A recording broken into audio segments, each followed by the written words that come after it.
在这部影片，艾伦要跟大家分享我们在大阪遇到台风的经验。首先，在台风来的前几天，我就会先采买好饼干、零食、泡面等物资。在台风来的前一晚，我到台积喝的采买，结果熟食跟面包都变抢购一功能，所以大家真的要提早采买物资。接着，在日本是没有台风假的，由公司跟商家自行决定要不要放假，所以像是购物中心、百货公司，甚至是环球影城，如果隔天休息的话，前一天都会在官网公告。追踪官网或者官方 X 账号就很重要。接着要定期追踪日本气象厅的台风资讯。台风资讯上如果是显示强烈热带风暴，就等于是台湾的新台可以自行决定要不要出门。像我们上次遇到的就是强烈热带风暴，下午我们看没有太大的风雨，就决定还是出门了。前往通天阁的一路上，电车都还有行驶，但是旁边的脚踏车却倒了一片。前方的安倍野大厦能见度也很低。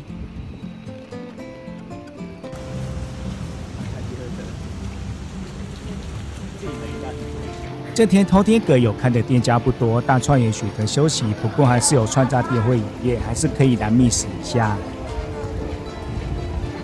吃饱以后还是没有风雨，我们就决定前往新斋桥跟道顿窟。这里的百货公司都没有营业，然后像是螃蟹道乐跟鸟屋书店、星巴克也都没开。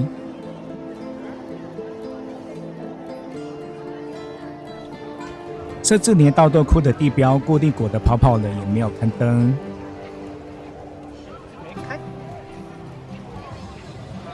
新斋桥的大串虽然有开，但是排队的人潮太恐怖了。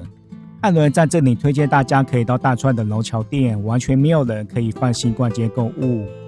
台风来的前几天几乎都会是好天气，所以如果想要跑户外行程的，像是奈良或者京都，都建议可以提早安排前往。在台风当天也要记得留意网络新闻，新闻大都会整理哪几家百货公司休息或者电灯提示的资讯。接着再提醒大家一次，要多追踪台风的路径跟强度。日本气象厅的网址艾伦也都会放在留言。接着，如果你有 JR Pass 或者本来有打算移动到别人城市，都要提早买好隔天的车票。台风天除了电车有可能停驶， JR 新干线也有可能会停驶。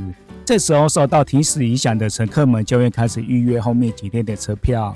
如果台风它第一场开始抢，就有可能会完全抢不到车票，就会影响到后面的行程。所以如果你刚好在台风那几天要移动到别人城市，却会担心自己没有办法顺利出发的话，艾伦建议可以先提早买好隔天的车票，这样就可以避免到时候跟大家抢车票。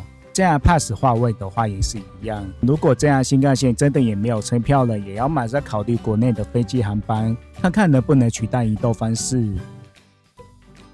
再来就是夏天出国台风几率高，建议真的一定要购买旅游不便险，然后也要记得将保单、保险员的联络方式都存在手机。如果遇到班机被取消，然后看看能不能改期，然后改航班。除了一边要马上留意机票，也要一边找几家住宿饭店备案。等机票确定了以后，如果要多住几天，就马上订饭店。好啦，今天影片就分享到这里，还是希望大家出国都不会遇到台风。如果有任何问题，都欢迎留言询问。我们下部影片再见。